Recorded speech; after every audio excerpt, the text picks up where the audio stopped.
இன்னைக்கு வரலாற்றில் எப்போதும் இல்லாத அளவுக்கு திராவிட முன்னேற்ற கழகம் மிக மிக பலவீனமாக இருக்கிறது. அரசியல் அனாதை திமுக.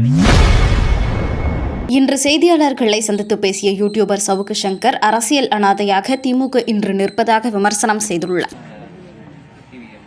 அதிமுக ஒழிய வேண்டும் என்று தாவேக்க நினைக்கவில்லை, எடப்பாடி பழனிசாமி நினைக்கிறார்.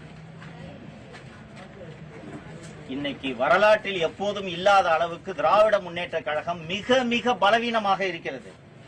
அரசியல் அனாதை திமுக. இன்னைக்கு 2 நாட்களுக்கு முன்பு, ஒரு வாரத்திற்கு முன்பு மார்க்சிஸ்ட் கம்யூனிஸ்ட் கட்சியின் செயலாளர் தோழர் சண்முகம் திமுக கூட்டணி ஒன்று கிடையவே கிடையாதுங்க என்று சொன்னார். இன்று நீங்கள் பார்த்திருப்பீர்கள், இந்திய கம்யூனிஸ்ட் கட்சியின் செயலர் தோழர் வீரபாண்டியன் அவர்கள் திமுக கூட்டணியிலிருந்து வெளியேறுகிறோம் என்று கூறினார்.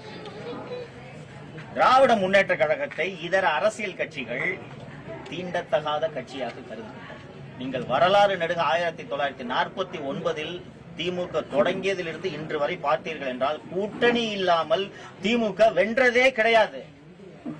அப்படி இருக்கும்போது திராவிட முன்னேற்ற கழகம் பலவீனமாக இருக்கக்கூடிய அந்த நேரத்திலே தனது கட்சியை பலப்படுத்தி வரக்கூடிய தேர்தலில் திமுகவையும் தாவேகவையும் வீழ்த்துவதற்கு ஒரு தலைவன் வேலை செய்ய வேண்டுமா, அல்லது யார் கட்சியை விட்டு வெளியேறினாலும் எனக்கு அது குறித்து கவலை இல்லை என்று கட்சியை நடத்த வேண்டுமா? நேற்று முன்னாள் அமைச்சரும் முன்னாள் துணை மேயருமான திரு பெஞ்சமின் அவர்கள் திராவிட முன்னேற்ற கழகத்தில் சென்று இணைந்ததை நாம் செய்திகளிலே பார்த்திருக்கோம்.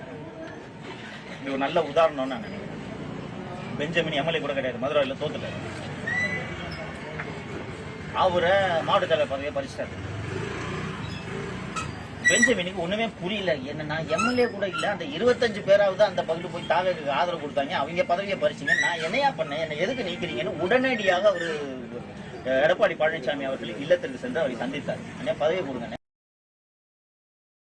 செய்திகளை உள்ளது உள்ளபடி தெரிந்து கொள்ள ரெஃப்ளெக்ட் நியூஸை சப்ஸ்கிரைப் பண்ணுங்க.